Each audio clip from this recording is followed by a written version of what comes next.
Hi and good morning, it's Jim from the Maverickstar Observatory. A little bit later on in the video we're going to be having a look at a complete year's worth of data that we've collected from Hong Kong, China. And we're going to have a look at how that data's fluctuated over the last 12 months.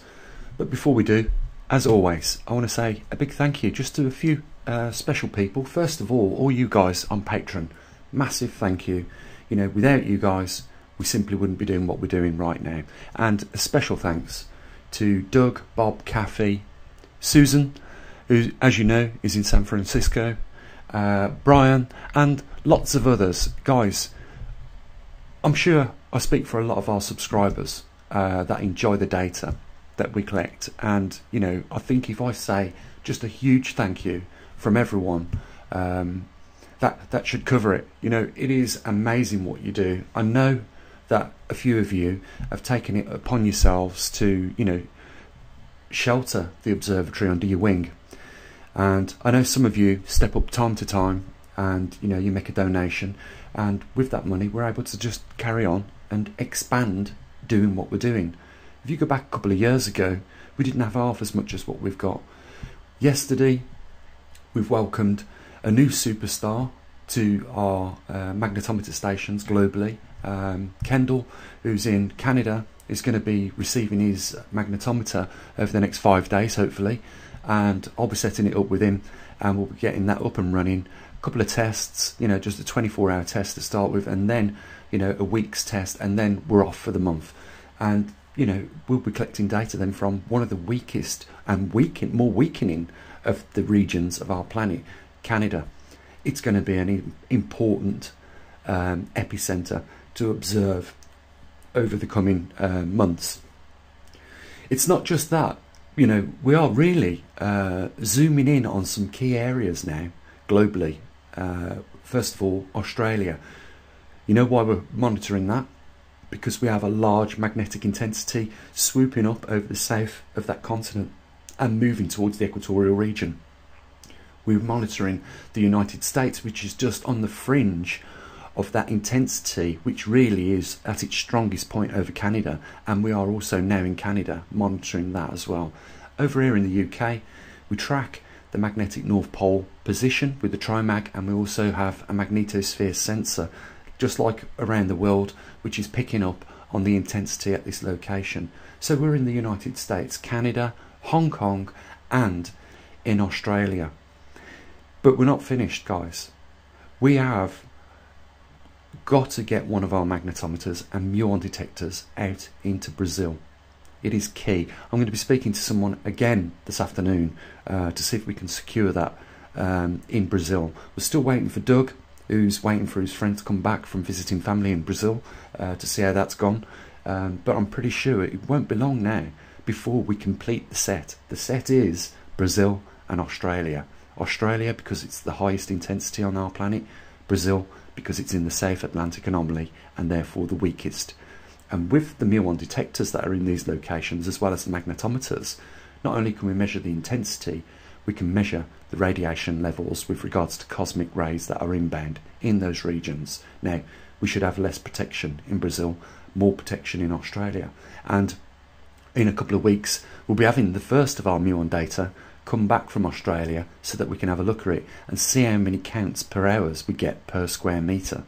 And soon, guys, it will happen soon. We will have one in Brazil, and I'm betting you, although it's theoretical, we haven't got the equipment there yet, I am betting you that there is more inbound radiation in Brazil than anywhere else in this world that we live on. And you know, that is important for us. The reason why we want to know what's going on in Brazil, in that weakened region, is because at a later date down the road, this Earth is going to go for a magnetic reversal. We are approaching that 40-degree mark, and it is at that point where we expect to see the magnetic North Pole leave the strong field lines, which enables it to track very slowly like we've been monitoring, and go into those weak lines where it will rapidly move.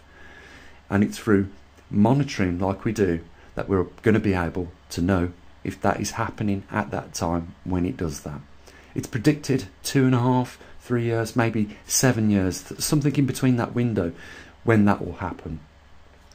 But Nevertheless, we know now where the magnetic North Pole is moving to. It's moving to that strong epicenter over Russia. And we know in these epicenters is where the poles usually should be. And the only reason why it's not over the northern hemisphere is because Canada still holds enough intensity to keep the pole in between the two intensities, in between Canada and Russia right now.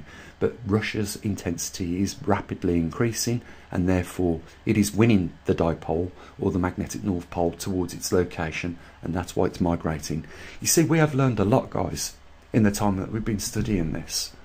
We know where the magnetic North Pole's migrating to, and we know now why the reason it's migrating is because over in Canada it's losing that energy that holds the pole. At one point in Canada, around 100 years ago, at the epicenter of its highest intensity was the magnetic North Pole, until something changed in the core of our planet and started to increase the intensity over Russia. And it's got to a point where now it is peeling away from Canada and moving across the northern hemisphere towards Russia as a result. Let's take a look at Hong Kong's data and just see what it's been doing over the last year.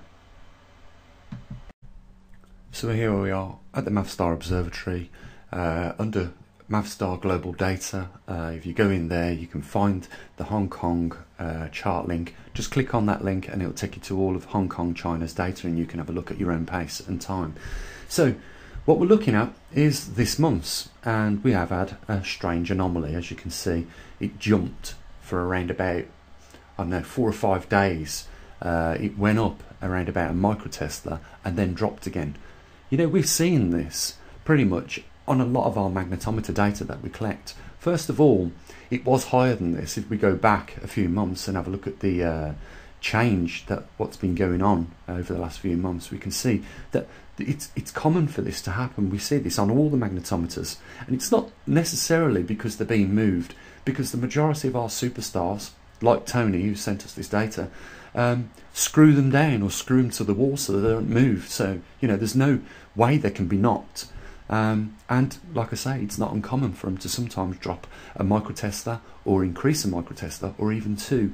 What we do see as a regular pattern is this, like, you know, if we was looking at a seismograph at an earthquake, we can see them jattering up and down constantly. That's perfectly normal. But yeah, you can see it went from 16 here up to 17, then, you know, crept up again. Went back down to 16, then for a short period of time, about 5 days, went up to 17. And, you know, like I say, this is normal. You know, if we didn't see any movement, we'd probably believe that there was something wrong with the intensity. You know, we do expect to see, but what exactly causes these anomalies and the shifts in the intensity is yet to be found out, guys.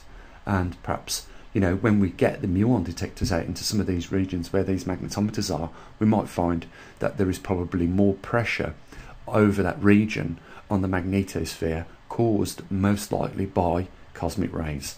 But until we get the muon detectors out into these regions, we're not going to be able to compare the two together. But as you can see, we have had now a year's worth of data, and like I say, you can see it does fluctuate from time to time over a microtesla or 2. That's perfectly normal. Now, what I try and explain to you guys is, could you imagine going to a institute and saying, how much will it cost to tell us what's going on with the magnetic intensity over Hong Kong for a 12-month period? Could you imagine the cost? First of all, the equipment that they'd have to use or build or buy would be, you know, in the thousands. And then the time to run the station, likewise, in the thousands. It could be £100,000 project just to observe what's going on in one region of the Earth. This is how lucky we are, guys, to have these people run the magnetometers for us and in their own time send the data. You know, we are really, really lucky to have this and be in a position to do it. Now, can you imagine if we was to say, okay, £100,000, let's just say we had the budget for that. Could you imagine if we then said we want one in Arizona, we want one in Canada, we want one or 2 in Australia, and then one in the UK, and can we have a few other bits of equipment? You know, the the cost of the operation would quickly escalate out of control.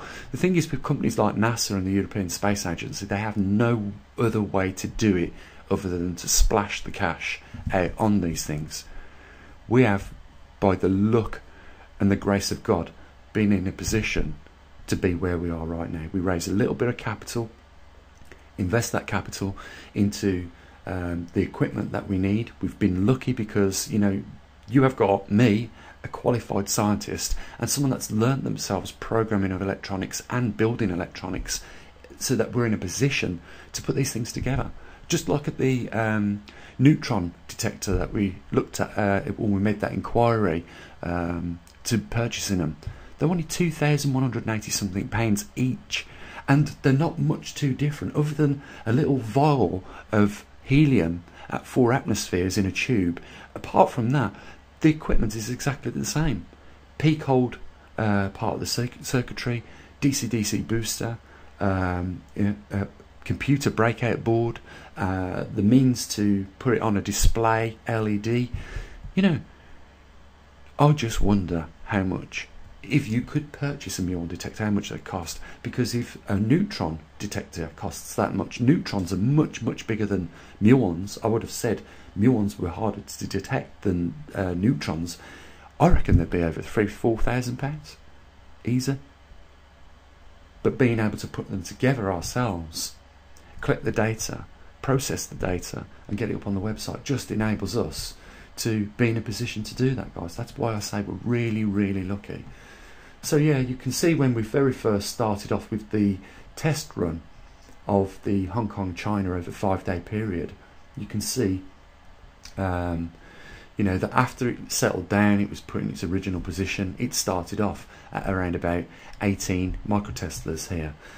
Now, the scale on the side of these magnetometers is completely irrelevant, other from the point that we have a starting point. Yeah.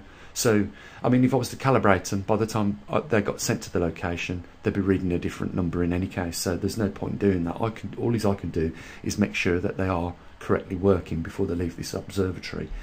So they get to the new location, and then we set them up in a good place, so they're not being interfered with by too much RF frequency. And you know, after that point, it's just a matter of keeping them still. That's why we say screw them down, and you know, keeping anything magnetic away from them. You know, if something did walk, if someone walked past with them right on top of the magnetometer with a set of keys in their pocket, the magnetometer would probably pick it up. Or if they had a magnet on there, or their phone case with a magnet, it probably would pick it up. But we would know it was an anomaly simply because the spike would go straight up and straight back down within seconds. When we're looking at anomalies like this, where there's a drop and then it continues like that, that is naturally recording the data. That means that something has changed in the field strength over that region and dropped dramatically, and then continued to go along, and then you see it gradually picking back up to almost the position where it started. So we've learned a lot.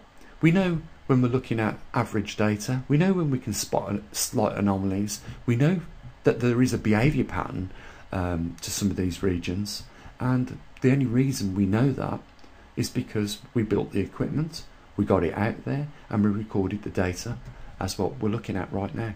So we are in genuinely a good shape. We've come a long way, guys, but like I always say, we are not there yet. We haven't got to the point of equilibrium, and the equilibrium point is where the poles go into a reversal. You know, I've showed you guys what's happened to a neighbouring planet of ours when we lose the magnetosphere, and I've expressed my concerns that, you know, we should be cautious at this point in time because of the large amount of time overdue this magnetic reversal is. We know we have had excursions, and we don't know whether this is an excursion or not. We can monitor it and we can find out. Excursions don't hold the reversed poles. What happens is they reverse or temporarily reverse, and then they go back. But really, when I say it hasn't been documented, we have never, humans weren't here 780,000 years ago, according to, you know, paleontologists studying not just rocks but fossils and stuff like that. We wasn't here So there's no way we could have recorded the data. Yes, we know that the poles have reversed through studying the mid-Atlantic Ocean ridges as the lava solidified through the expansion of the sea floor. It's set in its magnetite direction and giving us an indication whether the poles were north facing or south, and it's like a butterfly effect. Either side of the ridge we can see where this has happened, and it's through taking samples on these ridge floors with possibly ROVs or deep submersibles we're able to find out what was going on. Some scientists and volcanologists that have studied lava flows have picked up the magnetite setting in the direction of the poles at the time as well. And there's a good video on Pole Shift News made by Nova that shows you them core drilling the sample, and he says that you could have watched at the point of this excursion the pole if you watched it on your compass, you would have seen the compass moving. That's how fast it did it. But let's look at it this way. It's took 100 years. We've not reached the 40-degree mark, and it's at that point where the poles should go into their weak field lines and move or progress much faster. And it's at that point also we could see multiple poles popping up on our planet. It is almost like we have 4 magnetic poles right now, and the weakest one is in the directional region of where Argentina is right now, right below the South Atlantic anomaly.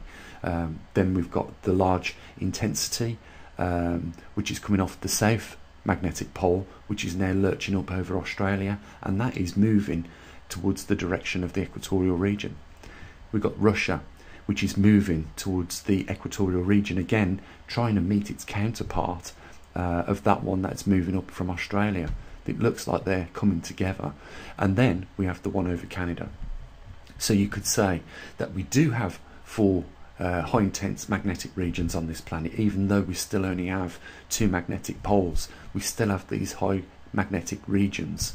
And during the reversal I expect to see more of these pop up, but for now it does look like we can make some predictions, and we can say, look, we've got a corridor where the magnetic North Pole has been migrating since the 1900s, and it is in the direction of central Russia. And we can also see that the magnetic North Pole has left Antarctica's peninsula. It is now in the Antarctic Ocean, tracking towards Australia.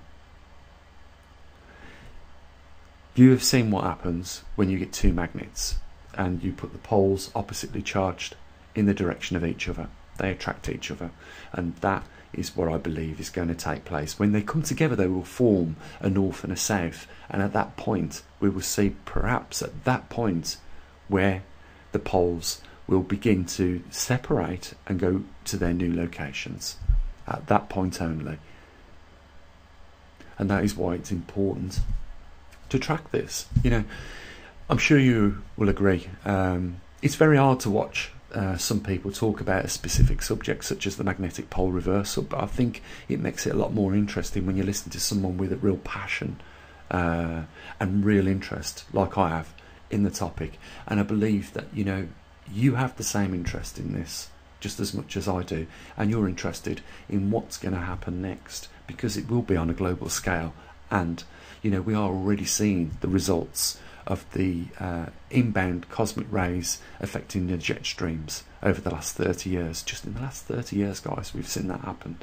This does directly affect us today. We don't have to wait for the poles to reverse. It is directly affecting us today, in that we are seeing good agricultural land become unstable to grow food in, because in some regions of this earth we're getting droughts that we never had.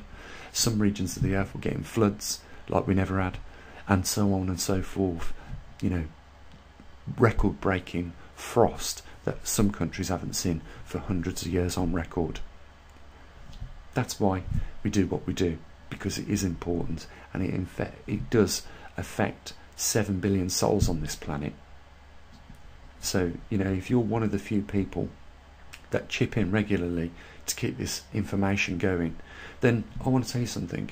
We've probably reached less than 1% of the world's population, and they are the only ones that know about the anomaly that is taking place right now, because this is not broadcast enough or nearly as much as what it should be. And I believe the reason for that is, or the implications for that would be, you know, panic, and probably could also lead to, you know, people leaving the standard system that is in place right now. So, you know, I ask, guys, that you help support us here and keep us going, doing what we do. You know, and I cannot do any more than say, look, this is the work we do. This is the effort that we put in. You know, we don't just talk about this. We actually build equipment, get it out into the field. You know, yesterday was another milestone for us. We now have a magnetometer in Canada. Another superstar has joined our team, and you know, we will begin to collect the data as soon as that arrives. We still have some work to do here, guys, and you know, the more magnetometers that we put out there, the more work that's going to come back naturally from them, and it's going to require more and more time. So if we can get a little bit of a push, you know, if a few more people can take the observatory under the wing and say, you know what, there is worse things in this world we can spend our money on than donate to this cause. And, you know, if that's the case, then, you know, we can carry on doing what we're doing. So I'm going to say what I usually do, guys. I want you to have an amazing day. You take care of your loved ones. You know, we're going to continue doing what we do here. Big thank you to Tony, one of our superstars in Hong Kong, who has managed, without fail, to keep the data coming in for over a year now. So big thank you to you. I can tip my hat off to Tony. She is on the ball every month with the data and really does put an effort in to make sure we get it on time. So, you know, thanks so much, Tony. And, you know, big thanks to Richard, big thanks to Jeff, big thanks to Scott, and now welcoming on board Kendall in Canada. Thank you all, guys, and as always, bye for now.